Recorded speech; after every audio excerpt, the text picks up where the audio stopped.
Hi, I'm Judge Penny Wolfgang.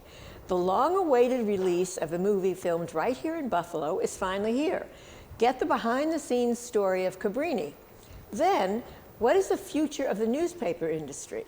Find out from longtime newspaper reporter Dan Herbeck, right here, right now, on The Big Picture.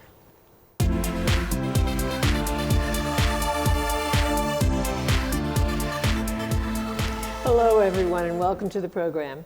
Buffalo is becoming a movie mecca where producers big and small seek to make their cinematic dreams come to life, including the long-awaited film Cabrini that tells the story of a pious woman who braved the odds to help the world. Let's get a preview. I was told that you were rejected by 3 different orders, each time for weakness of constitution. Your Holiness, we can serve our weakness or we can serve our purpose, not both. My sisters, if we are to build an empire of hope, it seems we must first conquer New York. The filthy Dagos, they just keep coming. Mio papà si è suicidato e mia mamma è morta di tifo. In America, the greatest nation on earth, rats have it better than the children of 5 points. It's not safe. Not for you. Be careful. This place will eat you alive. Doctors tell me 5 years. 5 would be a miracle. In that case, I should get to work. I need an orphanage with more room, where my children can be children. I'd like you to keep your crime and your filth out of this neighborhood. The mayor will find a way to get you out. You have an election coming up, do you not? I believe I'm being threatened by a nun. You have swatted the hornet's nest. Get out, Dagos! Go! I want the best hospital for your people and for mine. We have to show America we are all people of dignity. This project is overly ambitious, perhaps unrealistic. We are bold, or we die. This is how I learned to live in America. Cabrini, you would have made an excellent man.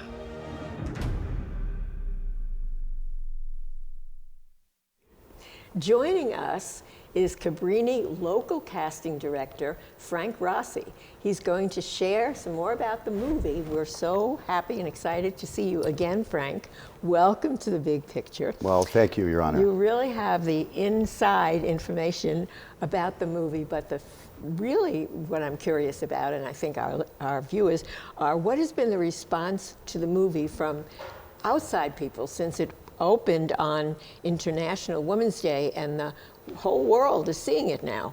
Well, Angel Studios has it in distribution. I think it did over 8 million for the weekend. It's in 3,000 theaters across the country, and the response has been phenomenal. It's about woman empowerment. It's about a woman who took charge when women weren't able to do things like that and turned her foundation, what's it worth now, $9 billion, I believe. An incredible story about humanity, dignity, equality, and just woman empowerment. And it's so, it turned out to be, I mean, I know you started this a long time ago, but it turned out to be so topical, you know, with women's rights, International Women's Day, with immigration, you know, it just all seemed to fit together. It was just amazing timing. It's helped those like Father Baker, just help those who can't help themselves. Who wouldn't love that? We should help the less fortunate. A universal story. Yes, really. it applies to everyone around the world. Now tell us all the Buffalo. I was at the preview at the North Park, and it was so exciting because of all the people that were involved locally in the movie, you know. Hundreds. It was amazing. How did you do that? How many people were involved, and where did you find them?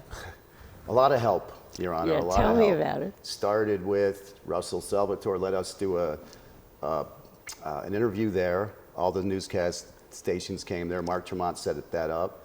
So then we went on the TV to get, to get people. Then from there, we went to radio with Tommy Bowerly's show and Tony Acuto from the Italian station.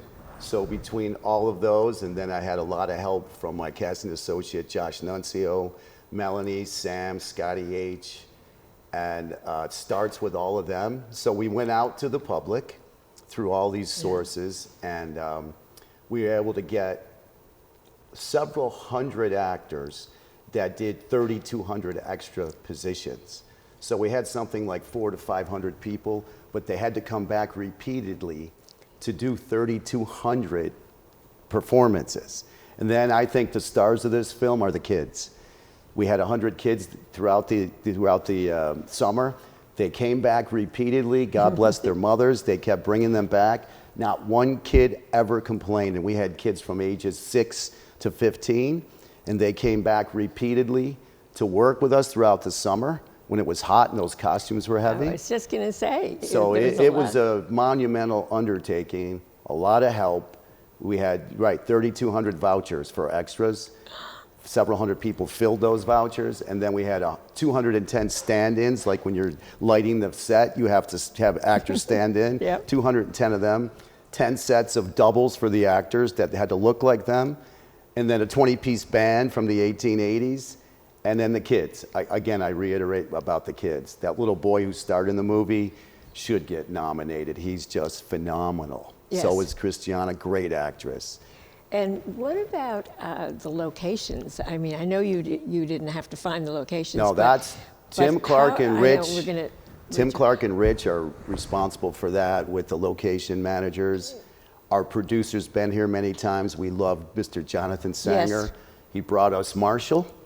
Then I did a play with him a couple years ago where he brought it to me and I directed it here and then in New York. We did a stage reading. So Mr. Sanger loves Buffalo and keeps bringing the big projects here. So all this is directly a response from him. Now, this was the biggest, casting-wise for you, this was the biggest project you've ever had to do, right, as far as people go? By far. But you know what? I know we've talked to you on The Big Picture before, but tell about your background a little bit so people would know. Well, my background is really quickly, I went to Colgate, economics major, then I was a banker in New York. Oh my God, I didn't know that. Yeah, I was a banker in New York, and one day a girl came into the bank, and I was selling a lot at that time, product at the bank, and she was on All My Children, and I thought she was the most beautiful girl I'd ever seen. And I had done a couple musicals in high school and college. Yeah. And unlike my dad, I can't sing, but it didn't matter to me. So I went to an acting class with Arthur Sherman from the Actors Studio, and I started there. And then my first job was Miami Vice. I had a co-star role on Miami Vice as a kid down in Miami. And then I went from there to several other movies, television, soap operas. White Men Can't Jump I've done, Blue Chips with Shaq and Nick Nolte, a couple films recently. And so then, and I've also been, in the last 20 years being back in Buffalo, I've probably taught over 3,000 kids and adults. I was just going to ask you about that. So I've taught a lot of kids and adults acting over the last 22 years. Both here and in Rochester. So I'm very proud to have, my students have booked well over 4,000 paid jobs, and I'm very proud of that from a Western New York standpoint. They've gone to LA, they're in TV shows, TV series. When you were casting, looking for all the extras, you had people that had lines too, right? Yes, we've also cast locally. They would either come back and work locally, they'd come from Pittsburgh or Cleveland, but we were able to get 30 local hires that they would be working as local. And a number of those were from actually Buffalo, that's correct.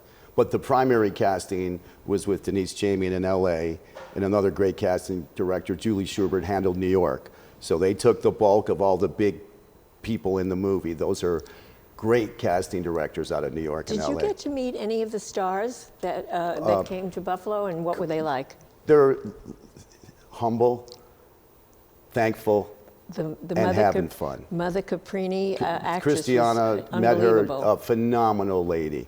She's British, right? British accent, does an Italian accent as well as anybody could ever do it. But British people can do accents better than us. I don't know why, but they're great at it. So all the actors are phenomenal. I mean, it was starting with the boss up top, Eustace, the gentleman who financed this, Wolfington.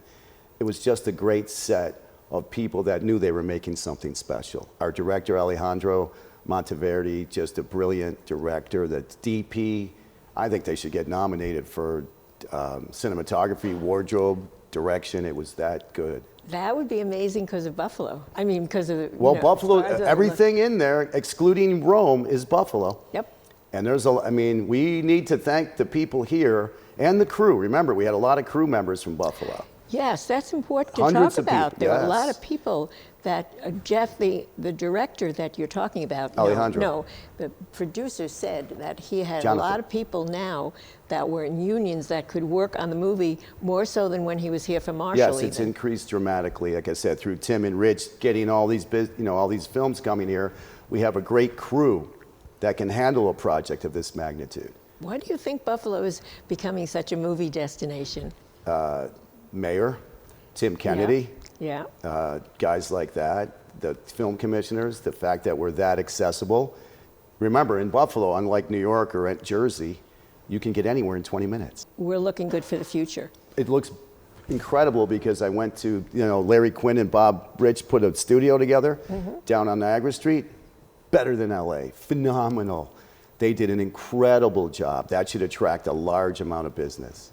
Oh, gosh, I'm really excited about it. And, it's so good for the economy, not only for our reputation in the whole world that, they'll say, oh, this is Buffalo and look how great it looks, but the economy here, I mean, it just makes such a big difference. It's a 3-to-1 ratio, so for every dollar that you spend, $3 comes back to the economy. That's why the tax credits are implemented, because the economic impact of that is substantial. Okay, thank you so much, Frank. So we're going to pry it out of you and get you to come as soon as you're able to announce the next movie. The next project we will announce, and then Okay. as a writer, I've written something that I'd like to get done on Father Baker. So I wow. wrote a screenplay about Father Baker. It's called The Unwanted, and I'm trying to get that made. It's basically a cross between Sound of Freedom meets Boys Town. So it's Father Baker in the 1880s and the 1890s, where he gives up everything. He's actually in the Civil War, and he was at the Battle of Gettysburg the next day, and he got trapped behind enemy lines. My God. And he heard Mary's voice, and he got back to safety. And ultimately, he gives up $80,000 back then to become a priest and goes and saves thousands of kids. This sounds like the next Mother Cabrini for sure. Well, through the grace of God, I'd can't- like it. It's okay, all right, could be. fingers crossed, thank you. For more information on where you can watch Cabrini, go to this website for Angel Studios at angel.com. Okay, we'll be right back.